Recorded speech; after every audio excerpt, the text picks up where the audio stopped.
1 year. That's how long I talked myself out of going on my very first backpacking trip. For an entire year, I kept telling myself the same things over and over again. I needed expensive ultralight gear. I needed to get into better shape. I needed someone to go with me. I needed to learn more first. And every single one of these reasons felt completely valid at the time. But looking back now, none of those things were actually stopping me from going backpacking. It wasn't the gear, my fitness, lack of experience, or even that I didn't have anyone to go with. It was me. I was using all of those excuses to avoid the one thing I was afraid of doing, and that was to go on my very first backpacking trip. In this video, I'm going to share with you everything I wish someone had told me before going on my first backpacking trip.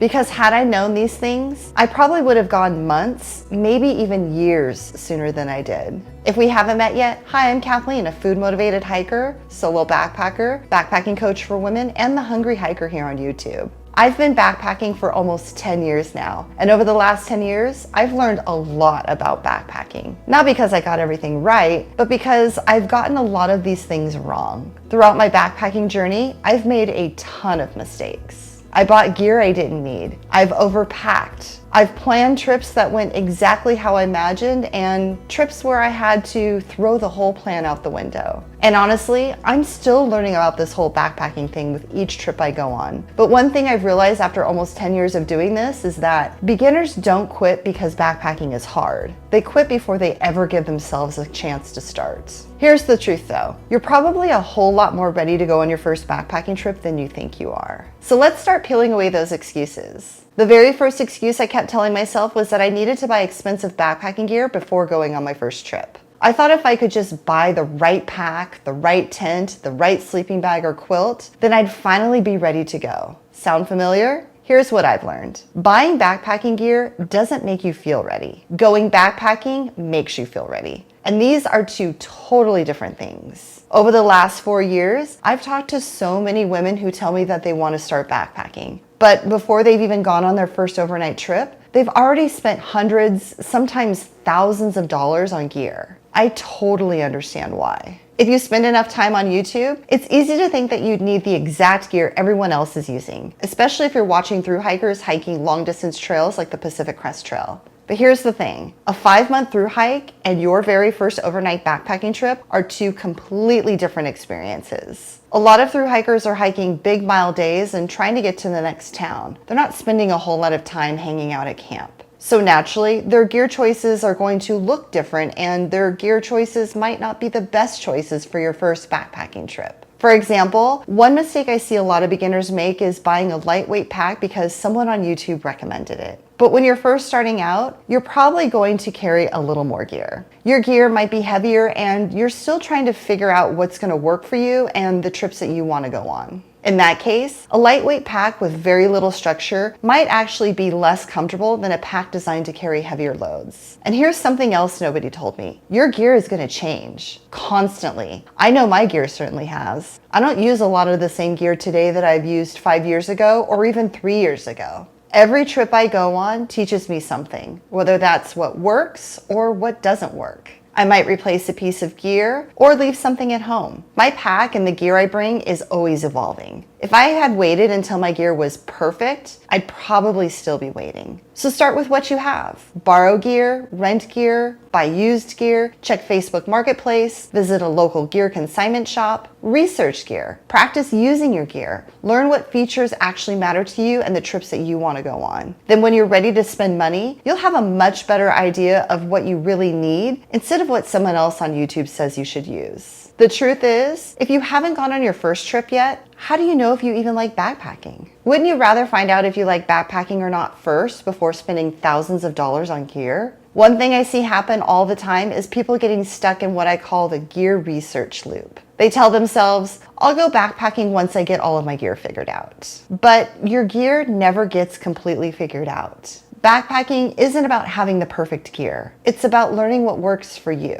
So don't let gear become the excuse that keeps you from going. And once I realized gear wasn't really the thing holding me back, I found a brand new excuse. And that was, I kept telling myself that I just need to get in better shape first before going on my first trip. You don't need to get in shape before going backpacking. I can't tell you how many times I've heard someone say, I'm going to start backpacking once I get in better shape. Honestly, I used to tell myself the same thing. Now, don't get me wrong, being stronger can make backpacking a whole lot easier, but there's no magical fitness level you have to reach before you're allowed to go on your first backpacking trip. In fact, the best way to train for backpacking is to go backpacking, or at least start doing things that look a lot like backpacking, like going on walks around your neighborhood wearing a loaded pack. Practice packing and unpacking your pack. Practice adjusting the straps on your pack and adjusting your hip belt and see what feels comfortable. Go hiking on a local trail with the gear you plan on taking. Practice filtering water. Boil water using your stove. Set up your tent. Set up your sleep system and taste test the meals and snacks you plan on bringing. Practice before going on your trip, not because you have to be perfect, but because every chance you get to practice can help chip away at fears you might have about going. If you keep telling yourself, I'll go backpacking once I'm in better shape, you might not ever go. Instead, choose a trip that matches the fitness level you're at today. Pick an easier trail with shorter mileage and less elevation gain. There's absolutely nothing wrong with making your first trip easier. In fact, this is exactly what I recommend because confidence doesn't come from crushing some epic, super hard hike. Confidence comes from giving yourself an easy win. And that brings me to the next excuse I used for way too long, which was that I kept telling myself, I'll go backpacking once I find someone to go with.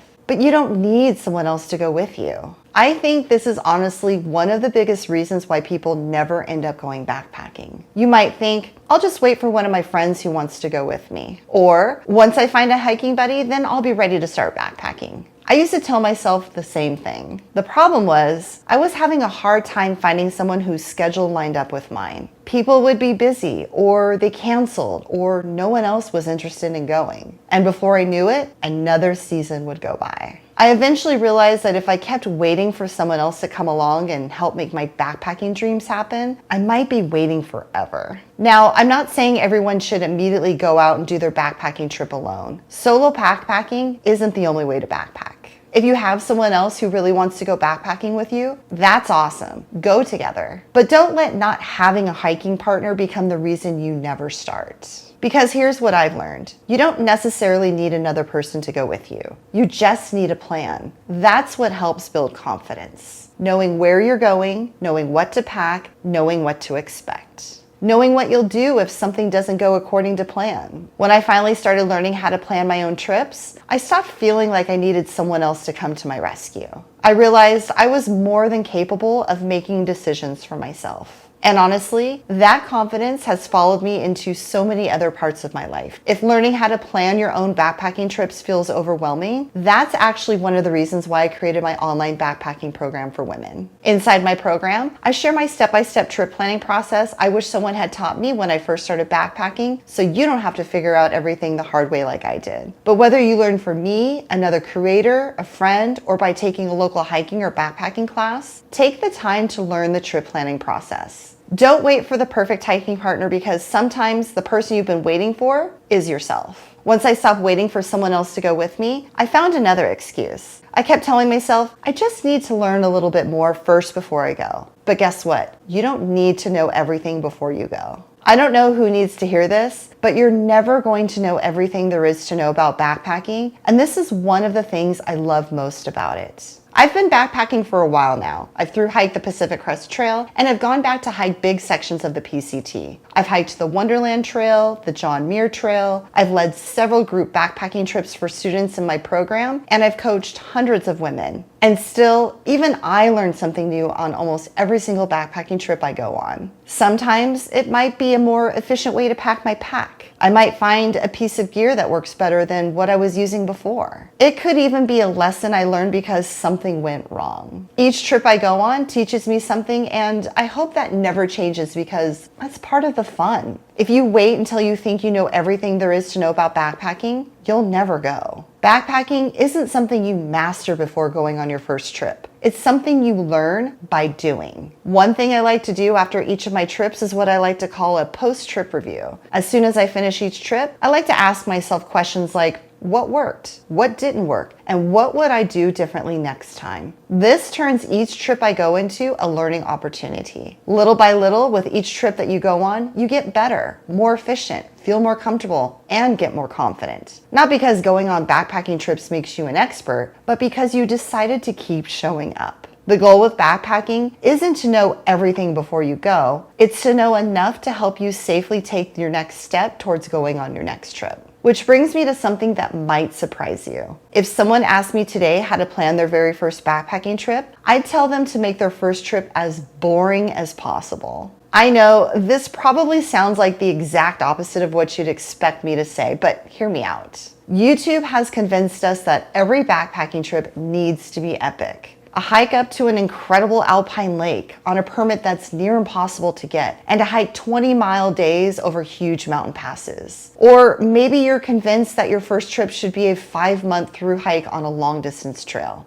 Don't get me wrong, those types of trips are amazing, but they're not very good examples of what your first backpacking trip should look like. I think your first backpacking trip should be boring, as in so boring no one on YouTube would even want to watch it. Seriously, the goal for your first backpacking trip isn't to impress anybody. Your goal should be to build. Confidence is built through easy wins, not epic adventures. When I coach women who are getting ready to go on their first backpacking trip, I almost always encourage them to make the trip easier than they think it needs to be. Choose a trail close to home, keep the mileage low, and choose something with less elevation gain. Even consider choosing a place like an established front country campground where you can park your car nearby. There's no prize for making your first backpacking trip harder than it needs to be. Think about when you're first learning to ride a bike. You don't start by riding down the steepest hill you can find. You start in a quiet, flat parking lot. Backpacking works the same way. Your first backpacking trip shouldn't be about checking off a bucket list destination. It's about proving to yourself that you can do this. Because once you've gone on one overnight trip, the second trip will feel even easier. And then before you know it, the trips you once thought felt impossible start to feel normal. Every experienced backpacker started with going on a first trip, and chances are that first trip wasn't nearly as epic as you might imagine. By this point, I'd finally stopped telling myself I needed better gear, better fitness, a hiking partner, or even more knowledge. But I was still hanging on to one last excuse, and that was I kept telling myself, I'll go when I feel ready. And this turned out to be the biggest lie of them all, and that is you'll never feel 100% ready to go. This was probably the hardest lesson for me to learn because I honestly believed that one day I'd wake up and would magically feel confident and ready to go backpacking. I kept thinking, one day I'll just know when I'm ready to go. But that day never came. And do you know why? Because that's not how confidence works. Confidence doesn't come before you do the hard thing. It comes because you did the hard thing. This can feel really frustrating because our brains want certainty. We want to know everything is going to work out. We want guarantees. We want proof that we're capable of doing this before we try. Unfortunately, backpacking doesn't work that way. Life doesn't work that way. There are no guarantees that everything will work out the way that we had planned and hoped that they would. If you wait until you feel 100% ready to go, you'll probably be waiting forever. Even after backpacking for almost 10 years now, there are still plenty of trips I go on that make me nervous. There's still plenty of trails out there that leave me wondering if I can really do this. The difference now isn't that I don't get scared anymore. It's that I've learned to not listen to the fear. I know that confidence is waiting for me somewhere along the trail, not sitting in my car at the trailhead. So if you've been waiting until you finally feel ready enough to go, consider this your permission to stop waiting. You don't have to feel ready. You don't have to feel confident. You just have to be willing to try and go. And that brings me to the biggest truth I've learned after almost 10 years of backpacking. The hardest part isn't backpacking. You know what's funny? People think the hardest part of backpacking is things like carrying a heavy pack, or hiking uphill, or sleeping outside, or encountering bears, or dealing with bad weather. None of those things have ever been the hardest part for me. The hardest part has almost always happened before I ever got out on trail. It's getting out the front door. It's loading up the car. It's driving to the trailhead and wondering if I should turn around and go back home. It's getting out of your own way and starting hiking up the trail. These are the moments when fear is the loudest. It's these moments where your brain is trying to protect you, saying things like, maybe today is not the day to go. Maybe you forgot something. Maybe you should wait until next weekend. Sound familiar? I've had all of these thoughts too. I've learned that fear is the loudest right before you're about to do something you're afraid of. But once I start hiking, something changes. My breathing slows down. I get settled into a rhythm and my nerves begin to fade. I remember why I wanted to do this in the first place. I've never finished a backpacking trip and wished I hadn't gone. But I can think of plenty of trips where I almost talked myself out of going on, and I'm so glad I didn't. Looking back now, I wasn't really waiting until I had better gear or better fitness, more knowledge, or even a hiking partner. I was waiting to become someone who wasn't scared anymore. But that's not the person who becomes a backpacker. The person who becomes a backpacker is the one who decides to go, even when they're scared. That's the difference. Courage isn't the absence of fear. It's deciding what you want and is more important than what you're afraid of. This is exactly what changed my life. Not buying gear, not getting stronger, not learning more, just simply deciding that I was going to stop letting fear make my decisions for me. If you've been thinking about going on your first backpacking trip, I hope this video gave you permission to stop waiting for the perfect moment to go. The perfect moment isn't coming. So start now by picking an easy trail, borrow some gear, keep the mileage short, make your first trip boring, and just go out there for one night. If you're trying to figure out exactly what gear you should bring for your first backpacking trip, download my free backpacking gear packing list, which I'll include a link for down in the description below. And if you're looking for more step-by-step help planning your first backpacking trip, check out my online backpacking program for women, the Confident Solo Female Backpacker System, which I'll leave a link for down in the description below. Thanks for watching, and I'll see you in the next one. Happy trails and keep on trekking.